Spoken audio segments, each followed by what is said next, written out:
This meeting is being recorded. Excellent. So good evening. My name is Jansen Evelyn. I am the Executive Director of the Anne Arundel County Police Accountability Board, and many of you have already met my acquaintance, but I think it would be, as this is the first time some of you are in the same space together, albeit virtually, I think it would be great for everyone to just briefly make some introductions. I know two of you were appointed by the Anne Arundel Police Accountability Board. Another two were appointed by the county executive, and we have one member of the PAB who is serving as the designee for the purposes of the ACC. So if we could begin, I see Sarah at the top, so we'll start with you. Hi, thank you. My name is Sarah Kivett. I am the member of the PAB. I am also the Director of Investigations and Compliance for Anne Arundel County Public Schools.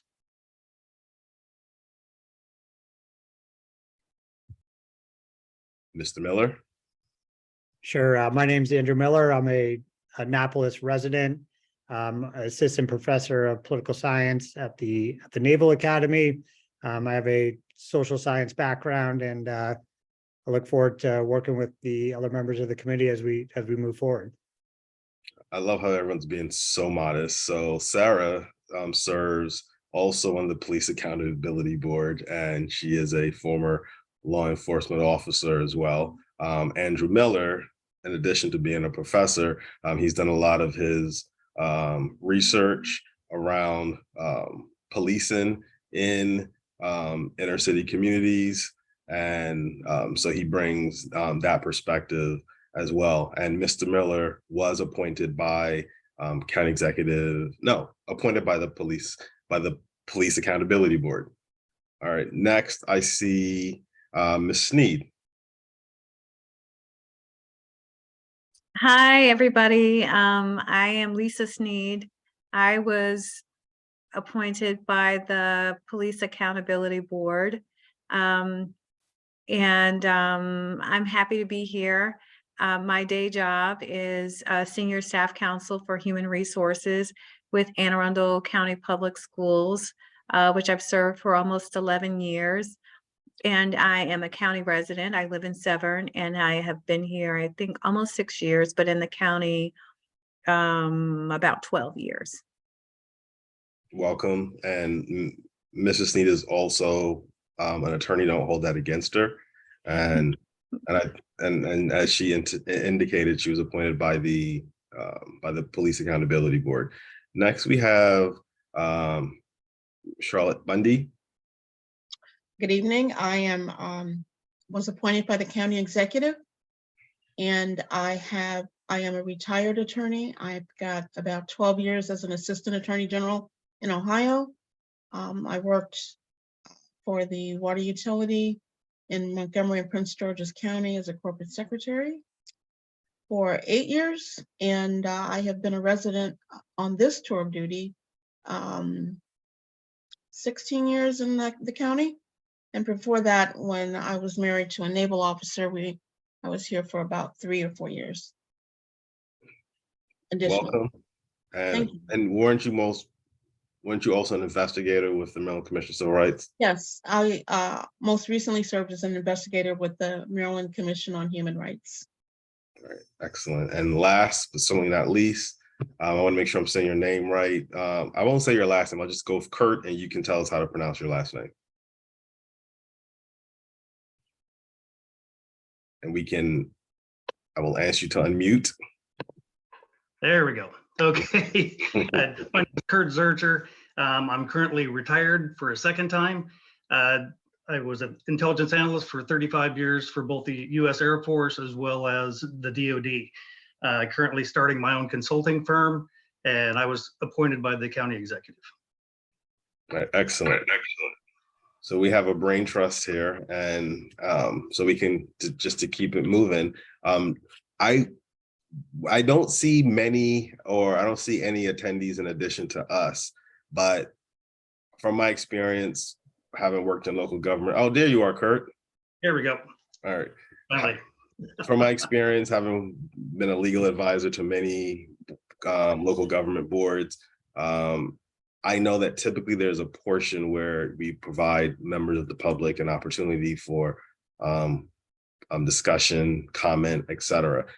The nature of this particular board is slightly unique, but I wanted to I wanted to make sure the members of and to be clear, the only reason I'm even moderating or leading this discussion is because a chair has not yet been selected. I want to be very, very clear. But I think the board needs to have, and I'm calling you guys the board, even though you're the administrative charging committee. I think charging committee needs to determine whether or not going forward in subsequent meetings, you will want to, whether you want to have space for residents to make public comment, and if so, the length, the location or place in the meeting, and or if not, your rationale for why not.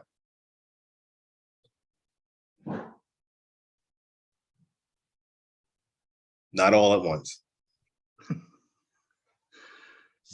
So Jansen, I think that it's important that the public gets an opportunity to speak in the beginning. I would definitely limit their talk time to, 2 to 3 minutes, whatever everybody deems appropriate. But I do think it's important for public testimony to be part of every agenda that when we meet as a quorum. I think 2 minutes is fair. I would settle for 3, but I'd like to hear what everybody else thinks. I think 2 minutes is sufficient. When you give people too much rope, they tend to use it in a way that is harmful to the meeting.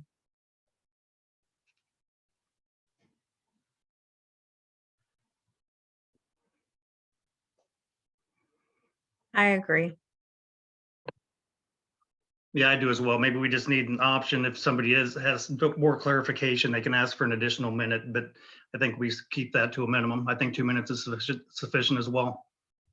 Yeah, I would agree with 2 minutes, and then obviously make clear there's an opportunity to submit further comments in writing or, through other channels.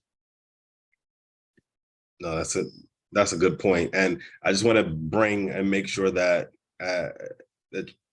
just want to bring to your attention, there are going to be times once your training is complete, that some of the meetings will either be in and out, and others will be significantly lengthier, particularly when law enforcement agencies are presenting their internal investigation files for your review and your deliberation. So I just want to make sure that that is kept in mind. I have no opinion or position one way or the other. So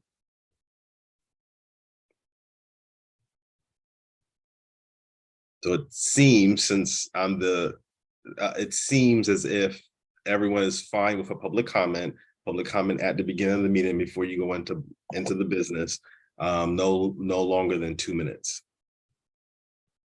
I don't think I agreed to at the beginning of the meeting. I just agreed that it would be 2 minutes. I don't think we even put a suggestion on the table as to when they should come.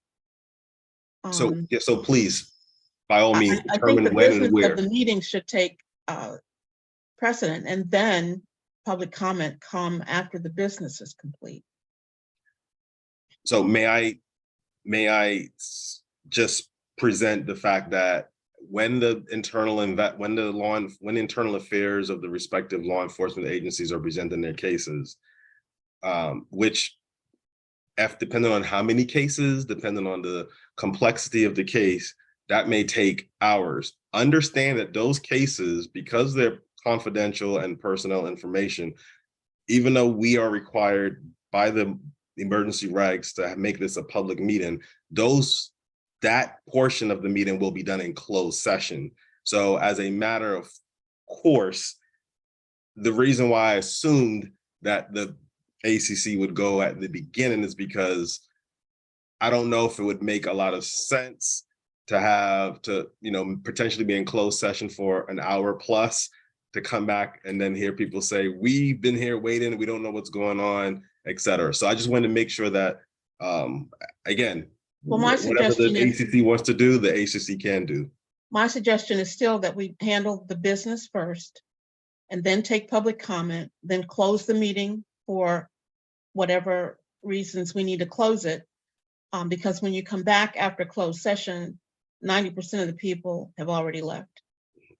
So I think it still needs to come after we approve the minutes, because that's where you'll probably get some comments about something in the minutes, that we approve the minutes, we approve the agenda, approve the minutes, and then take on any old and new business, and then allow for public comment, and then go into closed session, and then come back and officially close the meeting in the open session. That's my suggestion of how to handle the agenda, having done it that way for 8 years at another organization, and it worked really well.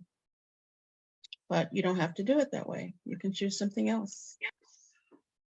No, I think that absolutely has merit. I think if you approve the meetings like you had said and give the agenda, because then the public will know if their topic or their issue will actually be discussed. And if it's not, then that's their opportunity to bring it up. We publicly post the agenda a week in advance of the meetings. Okay. I would suggest that we have a scheduled time for the business meeting so that the public knows when the regular meeting, which is the open public meeting, is available for them. So for example, with Anne Arundel County Public Schools, we have a closed session for our board, but that closed session starts at 5 p.m. And then the board has their regularly scheduled meeting at 6 p.m. Sometimes I think the closed session starts at 3 p.m., but they're always announced. But that way you don't have the public sitting around waiting for the comment time period to start. I think that is, so whether we do it before the meeting or after the meeting, whether the public comment, to me, it doesn't matter what time. What matters is that the public have sufficient notice of what time the business meeting happened, the open business meeting happens, so that so that we can be respectful of the public's time. Well, that's in the agenda, and the agenda is published before the meeting, so they'll always know exactly what time the open meeting starts. They'll know exactly what the agenda will lay down. It should lay down by time what happens first, second, third, and fourth. And you can't always assign an exact time to that because you don't know how long certain discussions are going to take place. I mean, if there's a disagreement, for example, about what's in the minutes or something, that might take a few minutes longer than you expect. But I think if the agenda says open meeting begins at 7, agenda approval and minute approval by 7:10, or just the order, and then new business, old business.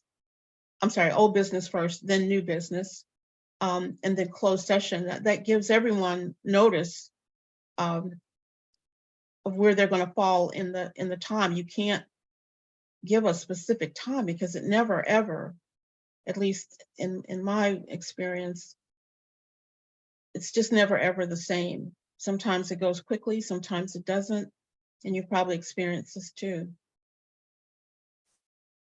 I hear what you're saying. That's kind of how I've been with school boards most of my career. We're saying the same thing, aren't we? And that's just kind of how we've done business. There is an executive session that happens at a certain time, and then there's a meeting that happens at a certain time, and both of them are announced. And so the public knows when the public meeting is going to happen. And they're usually, so your organizations probably don't have separate times, but ours has always had separate times so that the public knows when the public session will start.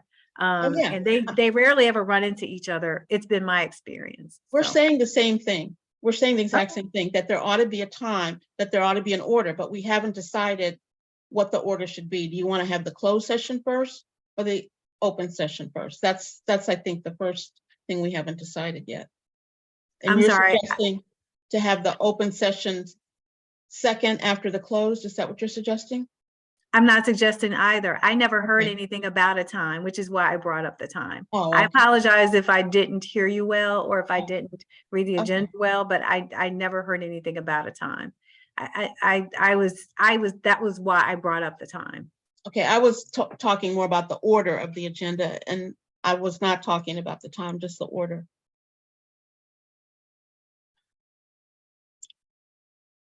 Hey, I Jansen, mean, there can has I- to be a starting time, but I don't think there has to be, and once you set up the order of the agenda, I think it just has to fall in place until we know. We're a new group. We don't really know how things are gonna play out. I don't think we should set specific times. I think we should just set an order. And then after we've done it a couple of months, we might be a little more sophisticated to develop a specific time schedule. But for now, I think we just need to develop what the order is going to be.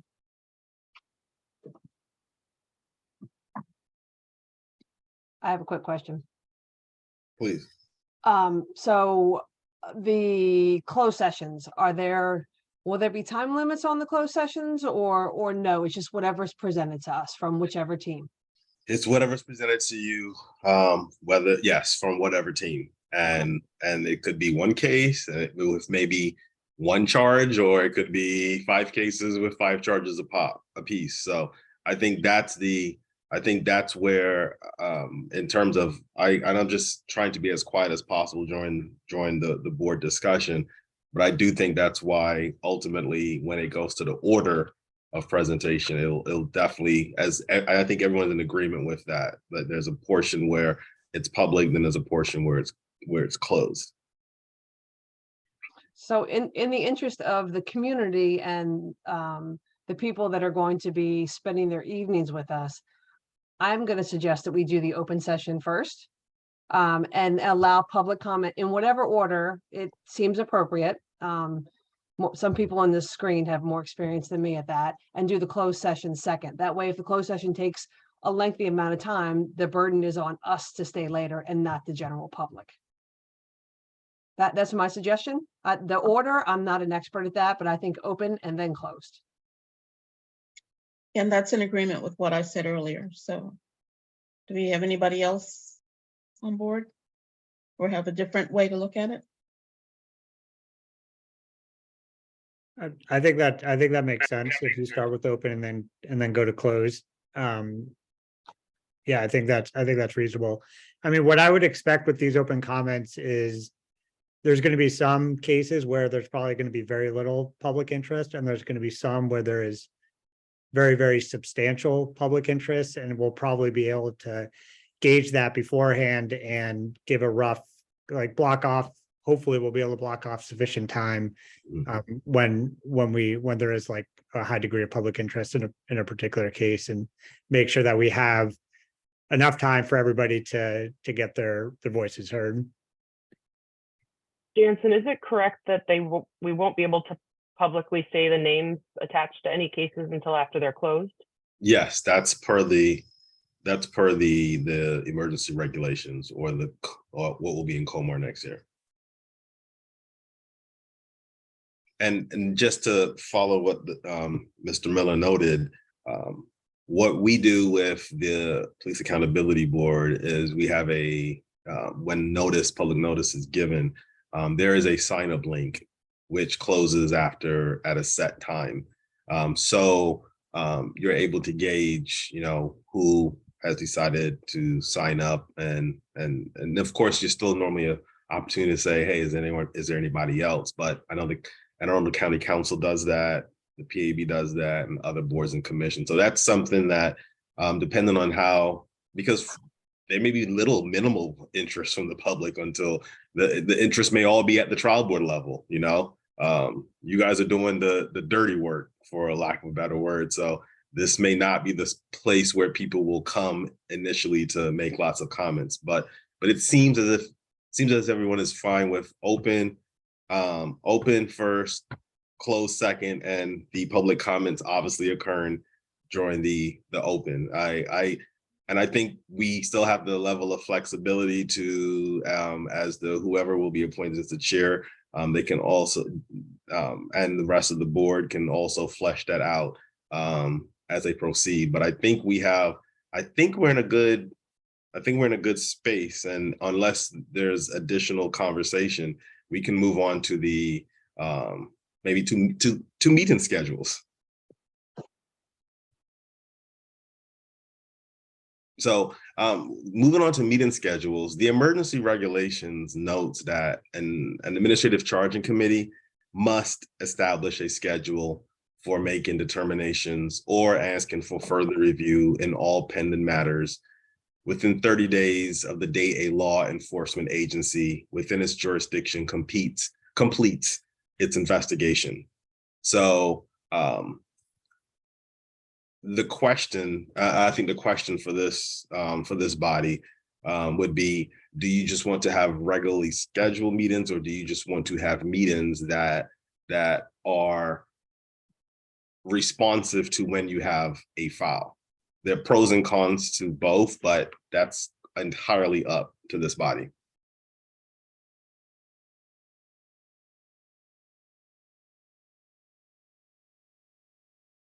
I mean, I think a lot of these issues we might want to rethink after we have the training and we have like a real good sense of exactly kind of the logistics of how this process works.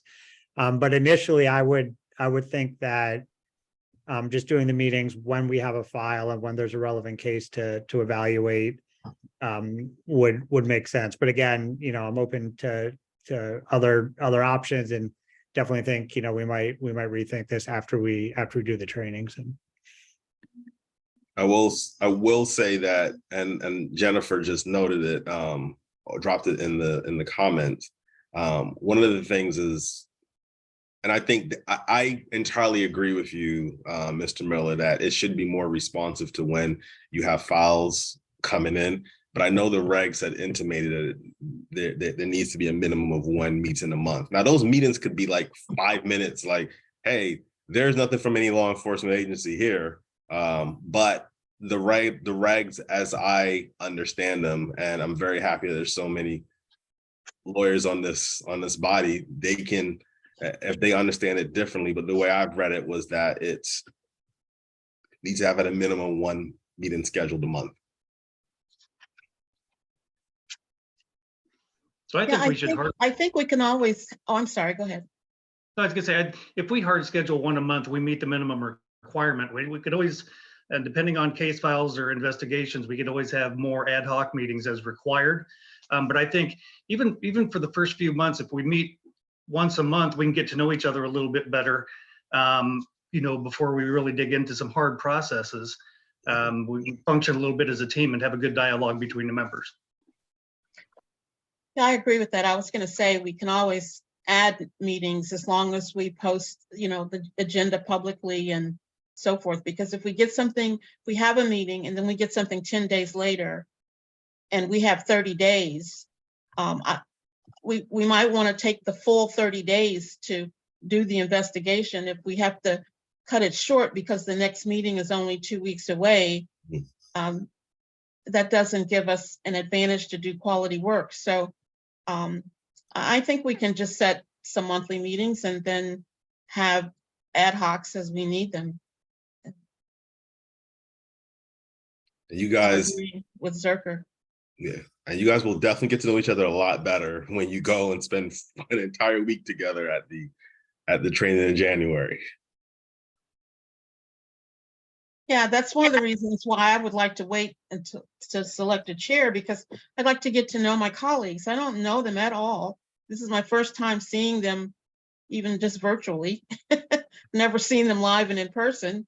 And I'd kind of like to get to know them better before we make that. You've seen me, Miss Bundy. You've seen me. We've had one case together. I know. So we're jumping down to the elect board chair, and I have no issue with that, but let's jump down there because I also do not disagree with Miss Bundy. I know Jennifer and I had it on the agenda in terms of when we sent over some procedures in terms of electing said board chair, but ultimately the question is, do we feel the need to do it now, or wait until after the January training? I absolutely think we should hold off because, like I said, we don't even know each other. For me to nominate somebody to that leadership position when I've just met them virtually, I don't know anything about him. Ms. Bundy's absolutely correct on that. I prefer to hold off, and then it's also what would be driving my nomination. Also, if somebody's not prepared to take that leadership role, or putting them on the spot tonight, where we could have our own discussions, during that week of training. Oh, so you've removed your name from the list? I have not. I have not. But you can tell that the thought is there because I want to find a certain comfort zone, not only with the committee, but with my peers here. I think we need to do that first before we nominate somebody. Yeah, I make but a motion, we table the vote. Oh, I'm sorry, was there more discussion? no, I was just going to say I second that as well in terms of tabling the vote. All in favor? Aye, and you know the rules.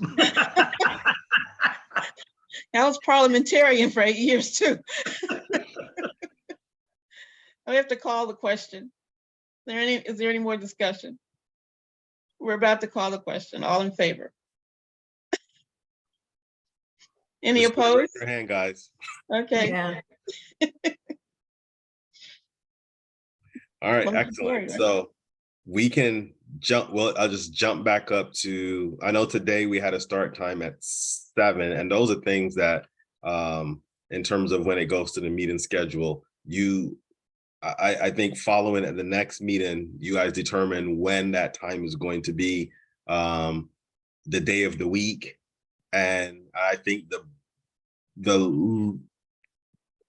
would say the larger question is whether those will be in person. And frankly, if I can, I'm not on this body, but I would strongly advise you, especially if you're going to be hearing evidence and receiving evidence, that those meetings be in person.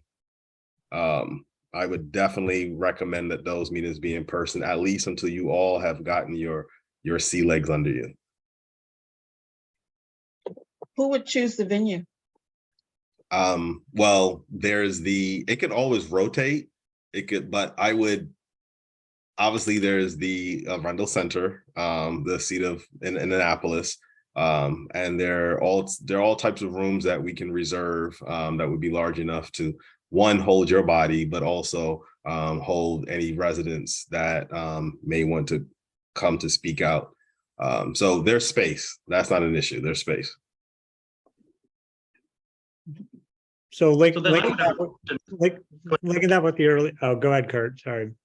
So I was just going to say, I might be jumping the gun here just a little bit, but if we, what time of the month would be good for the meetings? This is where I would defer to Jen and you guys. Are there any activities or periodic reports that get done at a certain, or when the PAB meets, we should meet after the PAB meets?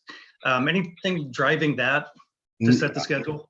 I would say in terms of, you don't have to, and Sarah, you can definitely jump in, but I don't think you need to look at the PAB. I know the way it set up, is ACC PAB, and many people think that the ACC is a subset of the PAB, but they really serve they're in two separate lanes. Like the view the PAB as like this advisory body, and view the ACC as under LEOBR, now repealed Law Enforcement Officers Bill of Rights. After an investigation, it would be police command, namely the head of that law enforcement agency, that would determine whether or not to proceed with charges, or they would sustain them or not sustain these charges. And then the officer would then have an opportunity to say, I want to go to a trial board or a hearing board. Sure. The ACC now sits in the space of the agency head. So it's a great question, Kurt, but do not use the PAB as the metrics in terms of when to have your meeting. I I'll respectfully note, just don't make them on the last Monday of the month. See, this is where I need some insider information. That's really what I was after. I was throwing the PAB out there just as an example. I know this will be procedurally based, so things might happen at the beginning of the month, anytime during the month. I just wanted to know if there's anything in your experience that would, like you just said, the last Monday of the month. So that's all I was looking for there.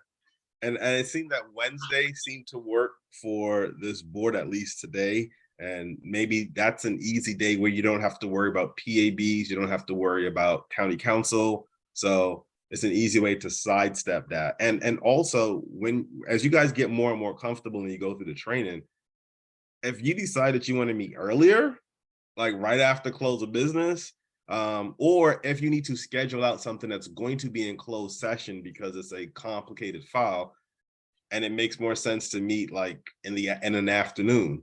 Those are all things that I would respectfully suggest to this body, because I can tell you in terms of insider information, if you really want insider information, I can tell you that Annapolis is waiting for you guys to get trained, because there are going to be cases coming your way.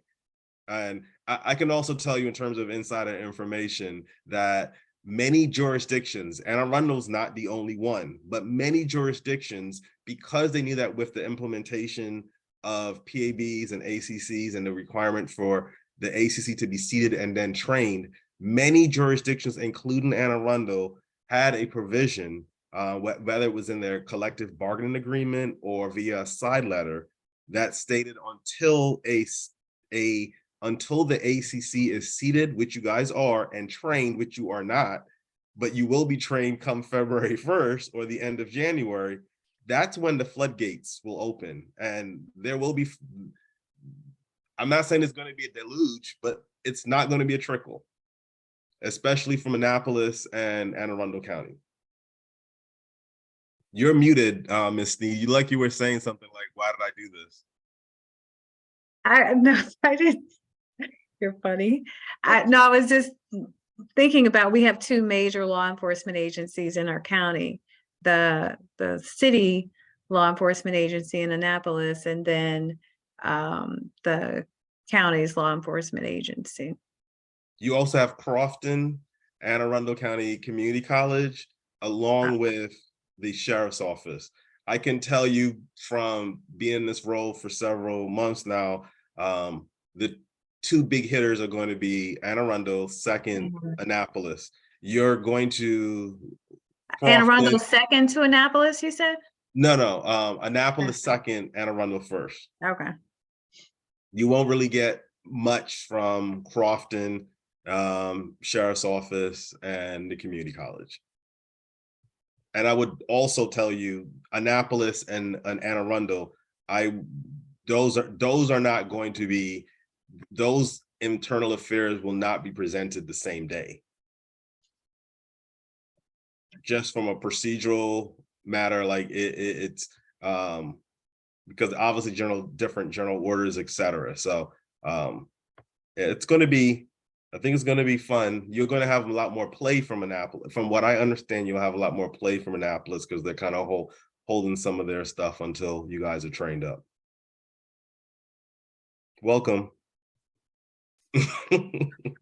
Thank you. I think it's going to be fun.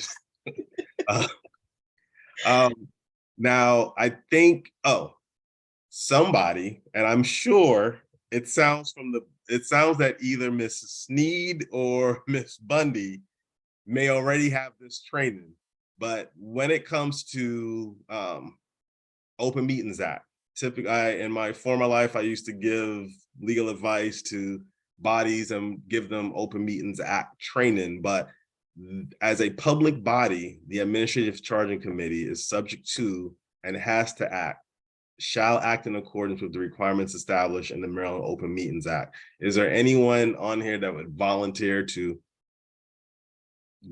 be the person that's gone through the training and is the Open Meetings Act subject matter expert for this body? I have a contact. When they revised the Open Meetings Act procedure, I don't know, it was when I was working. I was on the committee. I was asked to be on the focus group that looked at the whole program. And there's a lady, Dr. Robin, I can't think of her last name right now, but I have her name in my phone. I can give her a call.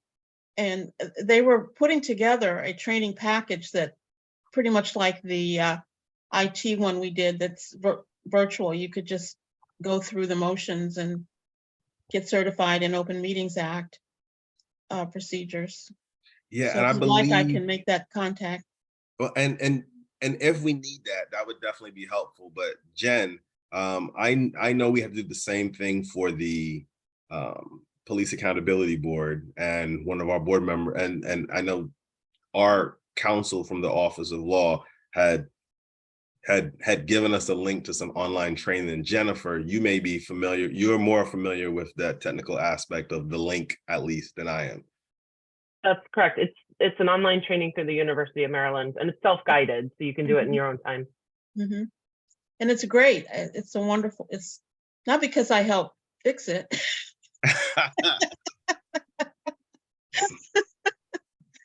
No, seriously, it goes quickly and it's very clear.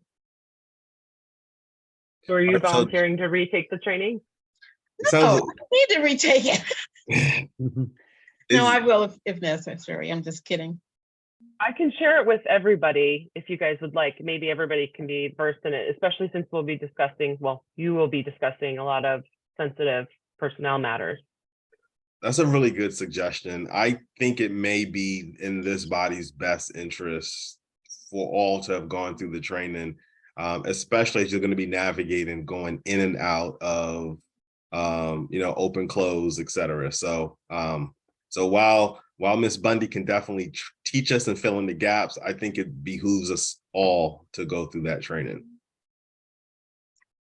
Yeah, I'd definitely like to take it if it's all computer-based. That's easy enough. Mhm.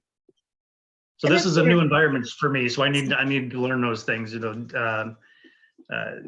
Obviously we had PII and things like that when I worked for the government, but this is a different level. So any opportunity I get for training opportunities, just please send them out. I'll send all that information tomorrow. Excellent, thank you. Yeah, I had to memorize the code numbers because when we were sitting in a meeting, you had to be able to spout it like right on the spot. Because if something comes up, you need to know what section to refer to close the meeting if something comes up. Yeah. So it's good to know it, but then have a little, cheat sheet by you. And Good to share.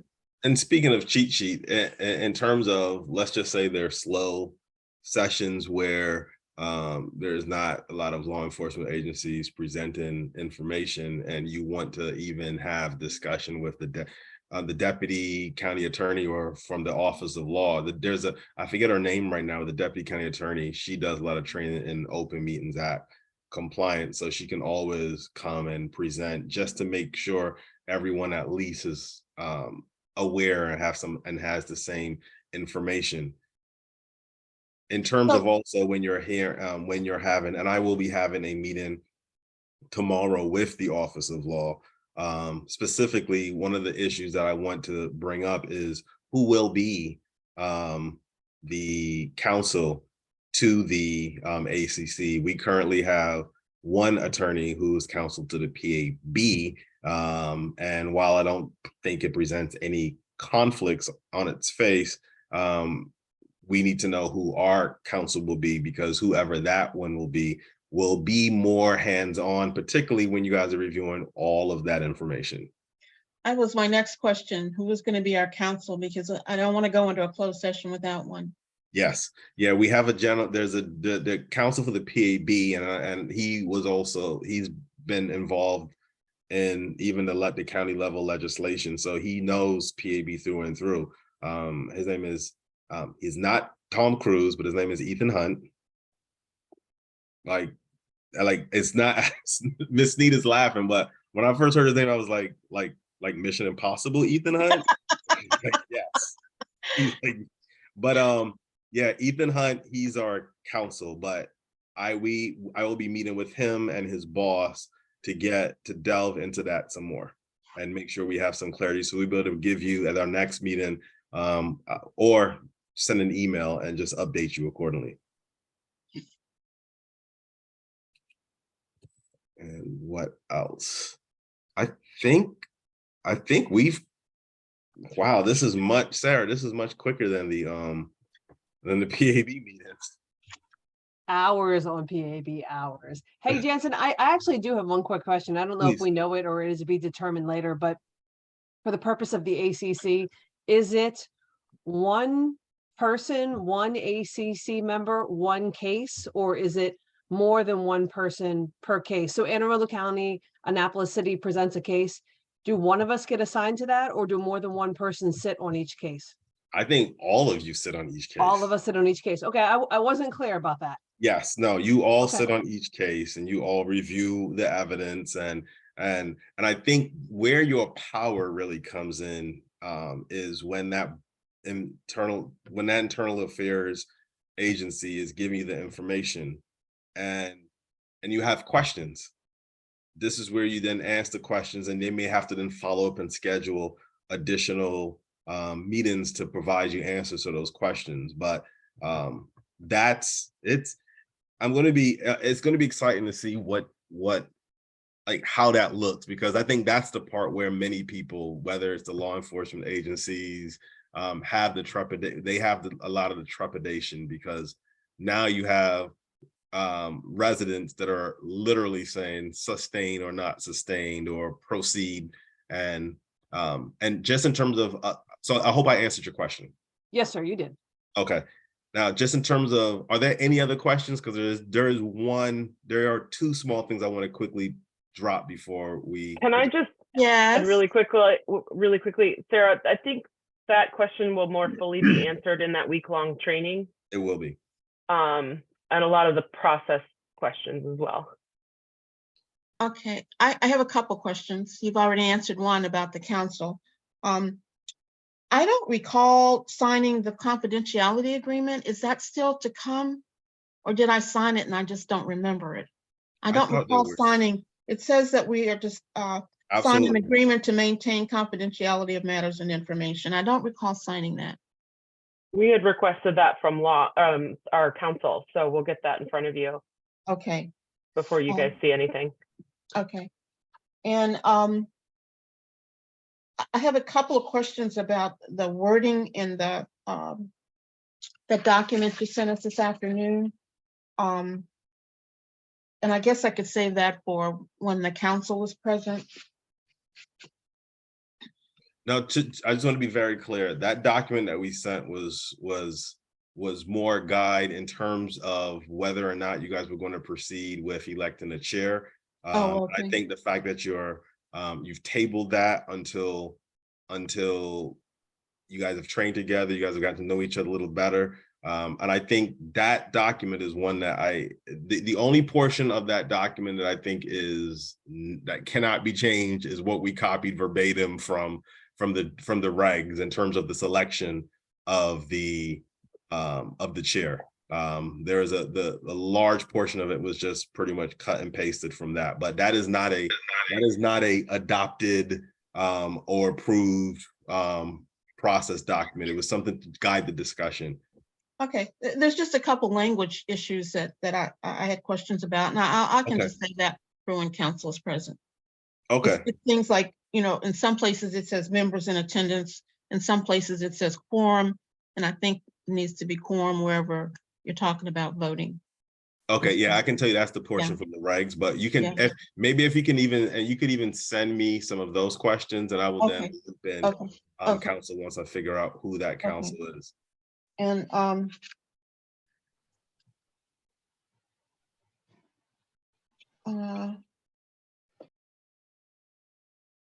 I guess that's it. Okay, I see Mr. Miller has his hand up as well. Yeah, just going back quickly to this question about whether to have in-person or virtual meetings. I think in-person makes sense for all the reasons that we talked about, but in terms of like getting public comment, having people I guess requiring them to come in person to give that public comment would be like a real barrier to doing that. So with in-person meetings, is there a way for folks to make public comments I don't know, through some sort of like virtual format or like through a hybrid format. And then if not, I think maybe we should consider holding at least some of the meetings virtually just to solicit comment and really not have the barrier that a lot of people would face having to say, come to the Arundel Center, et cetera, just to give a comment. No, it's an I interesting believe point, though. I County will say Council- that the PAB, like we had comments from someone there saying that virtual meetings are a barrier to access and that they need to be in person. And now you're saying that virtual, that in person may be it's one of those things where we will make sure that there's a space and an opportunity. Like it's straight due process. They will have a notice and opportunity to come and make and present. And I think by having the opportunity to submit it either in writing as well. But I think when there are meetings where you will be meeting with law enforcement agencies, I think it is going to be very difficult to do those virtually. Yeah, I definitely agree. Like for most of the meetings, we definitely want to do them in person, without a doubt. And then, yeah, just the main point is, not just like whether it's virtual or in person, just try to reduce the access to giving public comments as much as possible. So there's limited barriers for that. No, absolutely. And I just wanted to say in terms of two things, and then I'm done. In terms of trial board, if any of the cases you review go to trial board, I'm pleased to say that we have a trial board pool. We have 8 people that will be trained next week, another 6 that will be trained in the upcoming weeks as well. So we will have approximately 14 people in that pool, so that if any of your cases are stated as sustained and they go and the officer elects go to a hearing board, you will be able to, we don't have to worry about that. So the only thing that we're waiting for is your training in January. And as you know, you already have the details and everything of that. That's going to be at an Ellicott City. Is that correct, Jen? And Anybody want a carpool? No? Okay. you could. And secondly, I know that there's a one of the things that was stated is that there's I just always like to put the money and get the money out of the way. There was obviously a stipend that's going to be given to members of the ACC because of the workload that we're anticipating. And I will be following up with, had you been trained prior to the end of the year, it would like the first half of that would have been dispersed, but we're going to look at having that dispersed either after the training, but it will likely be in half year cycles, like 5K, then 5K. So I just wanted to make sure you are all privy and aware of that. And I think someone asked the question if the training dates are now confirmed. Jennifer, that's a yes. That's correct. Everyone, I believe, was on an email. That's what I was just checking. But the week of January 30th was the 1 week where everybody was available. Oh, the only reason I asked, I seem to remember that we were getting consensus. I don't remember getting an email saying that the dates are now officially confirmed. And I say that because I didn't put in a leave request for myself at work, but I'll do that now. Yeah, we'll review our emails, and if there's nothing that, when we can send out something to that effect, just especially for those who need it for putting in a leave request. What's the pecking order for getting in touch with you? Do we go through Jen or text you direct, or how does that work? Either or. My email, my Jen, and I always think it's best to CC her in emails because she's the person that will pull me up very quickly and say, hey, there's this in case you missed it. And then also I'm not going to give my cell phone out on a public, my personal cell on a public comment in a Right. public meeting, but Right. I can also send you that as well. If there are any questions. Okay. Well, I So wanted to that's send all some I comments. have. Yeah. Pardon? I just wanted to send these comments to you, and I didn't know how I should do it. Send Oh, a definitely resume. email. Okay, all right. Definitely email. So that's all I have, and I don't want to weary the Saints, but unless there are additional questions, I think this is a good place to adjourn. Your silent nods tell me that you're in agreement. You So need a motion to You need a adjourn, motion? yes, and I can't make it. a motion to adjourn. A Is there second? a second? A second? Call the vote. All opposed. I mean, all in favor. Aye. All right. Aye. Everyone have a great holiday season, and good luck with the training. And if there's a 2-week gap that I'm heading out of the country next week following the PAB meeting, so I will have access to email, but that's why it's going to be critical to include Jen Rogers on anything, particularly over the course of the next 3 weeks. Okay. Generally, that's the best practice, but specifically over the course of the next 2 weeks. Have a safe trip. Yes, and I'll see you all next year. Happy New Year. Yes. Happy New Year. Happy New Year. Bye-bye.